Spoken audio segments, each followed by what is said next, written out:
रामपुर में सामने आए एक बड़े अवैध धर्मांतरण रैकेट में मुख्य आरोपी जलालुद्दीन उर्फ छांगुर बाबा और उसके सहयोगी नीतू उर्फ नसरीन को 7 दिन की एटीएस रिमांड पर भेजा गया है। आपको बता देते हैं कि आज से 16 जुलाई तक दोनों आरोपी एटीएस की कस्टडी में रहेंगे, रिमांड पर लिए गए हैं। यूपी एटीएस को कोर्ट से ये रिमांड मंजूरी दी गई है। अब देखिए, इस पूरे मामले पर एजेंसी नेटवर्क की परतें खंगालेगी। छांगुर बाबा और नीतू की शनिवार लखनऊ में एक 5 स्टार होटल रूम से गिरफ्तारी हो चुकी है। गिरफ्तारी के बाद मंगलवार को बाबा की बलरामपुर स्थित कोठी पर बुलडोजर भी चला दिया गया है, जिसका काम ध्वस्तीकरण का 70% तक पूरा भी हो चुका है। लखनऊ से हमारे सहयोगी अलाउद्दीन इस खबर पर और जानकारी देंगे। अलाउद्दीन के पास चलेंगे। अलाउद्दीन, ये देखिए, खबर लगातार सुर्खियां बटोर रही है। बलरामपुर में आज एक बार फिर से अवैध निर्माण पर बुलडोजर का एक्शन देखा जाएगा, इस पर जानकारी दें। साथ ही जलालुद्दीन उर्फ छांगुर बाबा और उसका सहयोगी नीतू, जिसकी 7 दिन की एटीएस रिमांड दी गई है, इस पर भी विस्तृत जानकारी दें अलाउद्दीन। लखनऊ जो जेल है, मैं वहां मौजूद हूं और लखनऊ जेल में ही जलालुद्दीन को बंद किया गया है। माना जा रहा है कि अब से कुछ देर के बाद यहां पर एटीएस की टीम आएगी और जिस रिमांड का जिक्र आप कर रही थी, जो रिमांड 7 दिन के लिए मिली है, उसमें नीतू वोहरा को और उसको यहां से एटीएस अपनी ऑफिस में लेकर जाएगी। मैं नज़ारे दिखाऊंगा जिस जेल में वो बंद है वहां से। और माना जा रहा है कि 10 बजे के लगभग जब बैरक खुलेगी, क्योंकि जेल का अपना एक नियम है कि रोजाना सुबह बैरक खुलने के बाद लोगों की जो है गिनती की जाती है, उस बात की जानकारी इकट्ठा की जाती है कि जो जेल के लोग हैं उनको कब और कहां किस तरह से रवाना करना है। फिलहाल ये माना जा रहा है कि जिस तरह से कोर्ट ने 7 दिन का रिमांड दिया है, उसके बाद जो पूरा का पूरा मामला है उसकी जो परतें हैं वो निकल करके आएंगी। सबसे अहम खास बात यह है कि जिस तरह से 100 करोड़ से ज्यादा का लेन देन भी निकल करके आया है इसमें इनकम टैक्स, और ईडी ने भी मामला पूरा दर्ज कर लिया है। और उसके बाद ये बात देखने वाली होगी कि आखिर ये अवैध ट्रांजेक्शन कहां से हुआ है, किस तरह से हुआ है और इसका इन्वॉल्वमेंट कितना बड़ा है। क्योंकि आप जिस तरह से देखेंगे कि इतने बड़े स्तर पर धर्मांतरण का जो पूरा मामला आया है, हर चीज के लिए एक रेट तय किया गया था कि 18 से 20 लाख रुपए तक रेट तय किया गया था कि किस बिरादरी का, किस जाति का कौन सा व्यक्ति होगा, उसको किस तरह से कितना पैसा दिया जाएगा। तो ऐसे में अभी इसमें बहुत कुछ आना बाकी बचा हुआ है। जहां तक बलरामपुर की बात है, बलरामपुर में लगातार कार्रवाई चल रही है। 70% से ज्यादा इसके महल को ढाया जा चुका है। साथ ही खासतौर से जब देखें तो हम पाते हैं कि इसमें बहुत सारे लोकल स्तर पर भी लोग इससे मिले हुए हैं। एक बड़ा कॉकस लगातार काम कर रहा था। तो फिलहाल जो लखनऊ जेल है, जो कि मोहनलालगंज में, यहां से आप तस्वीरें साफ तौर से देख रहे हैं, तो माना जा रहा है कि अब से कुछ देर बाद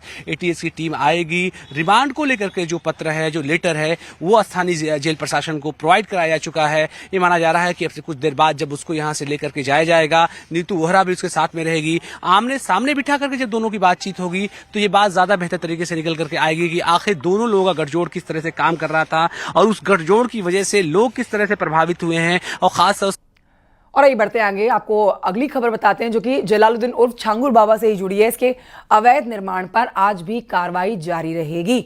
अब तक करीब 80% अवैध निर्माण गिराया गया है।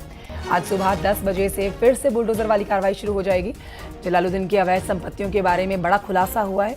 धर्मांतरण को लेकर हुई विदेशी फंडिंग से छांगुर बाबा ने बलरामपुर में कोठी से लेकर कई संपत्तियों को जड़ा है। जलालुद्दीन के नाम से दर्ज या जुड़े 2 आलिशान शोरूम बलरामपुर में सामने आए हैं। अब आपको यहाँ पर एक और बड़ा अपडेट दे देते हैं कि एक बस स्टेशन के पास और दूसरा एक ब्यूटी पार्लर के रूप में ये निर्माण रजिस्टर था। इनकी कीमत जो है वो लाखों करोड़ों में बताई जा रही है।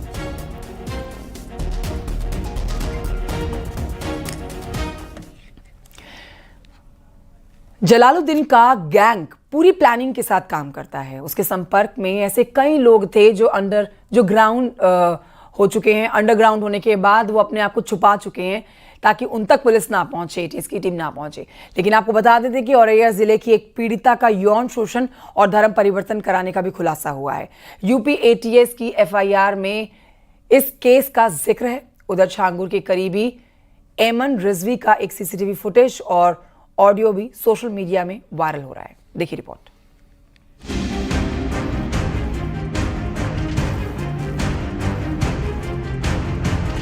बलरामपुर में अवैध धर्मांतरण का सरगना जलालुद्दीन उर्फ छांगुर बाबा बेहद शातिर है। कई जगह उसने अपना नेटवर्क फैला रखा है औरैया जिले की रहने वाली एक युवती को हिंदू युवक रुद्र बनकर मुस्लिम मेराज ने फंसाया था। पिता की शराब छुड़वाने के लिए ये लड़की मेराज के जरिए छांगुर बाबा के संपर्क में आई थी। पिता की शराब छुड़वाने के नाम पर युवती को इस्लाम अपनाने के लिए मजबूर किया गया। कानपुर ले जाकर मेराज, उसके पिता रियाज, भाई उमर ने शारीरिक शोषण किया और उसका वीडियो भी बनाया।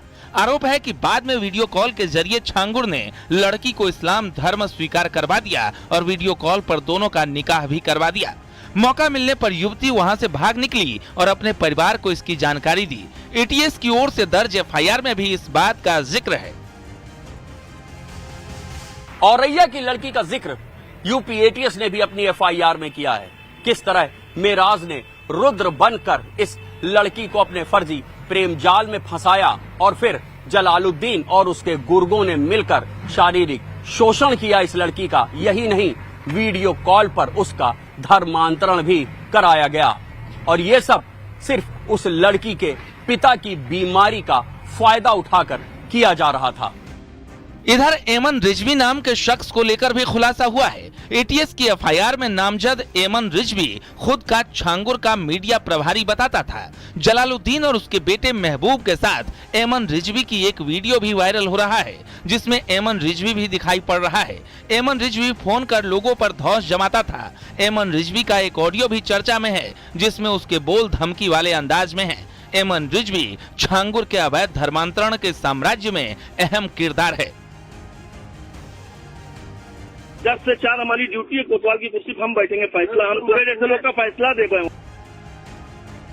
जांच एजेंसियां अब एमन रिजवी पर भी कार्रवाई की तैयारी कर रही है। एमन रिजवी का अंदाज बताता है कि छांगुर गैंग में उसकी अहम भूमिका थी। अब एजेंसीज एमन रिजवी का पूरा डेटा जुटा रहे हैं ताकि जल्द ही उसके ऊपर भी शिकंजा कसा जा सके। जलालुद्दीन उर्फ छांगुर बाबा का धर्मांतरण लोक जितना रहस्यमयी है, उतना ही उसके कामकाज का तरीका और पूरा नेटवर्क। फिलहाल जांच एजेंसियां बलरामपुर से लेकर लखनऊ ही नहीं, देश के दूसरे राज्यों और इंटरनेशनल कनेक्शन की पड़ताल भी कर रही है। Bureau report, news 18।